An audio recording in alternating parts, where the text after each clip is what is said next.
Go to your Google Meet, click on New Meeting, and here you can choose Create a Meeting for Later. You can choose Start an Instant Meeting, or you can choose Schedule in Google Calendar. So in my case, I'm selecting here Create a Meeting for Later, and here we can see the meeting invite link. Now just copy this invite link from here, and now you can go to your Gmail, click on Compose, enter here the recipient email address whom you want to send the Google Meet invitation link, and just paste here the invitation link, click on Send. Going back to my Google Meet, clicking on New Meeting, and now let's start an instant meeting. Once you created an instant meeting, here you will find your Google Meet link.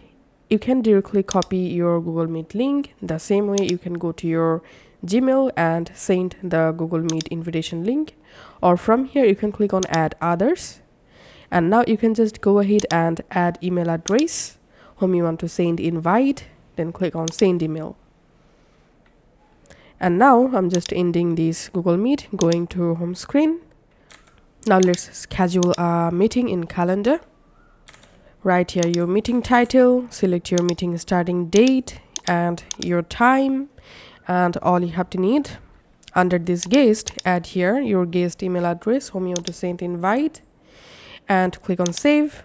And that's how you can actually invite someone in our Google Meet.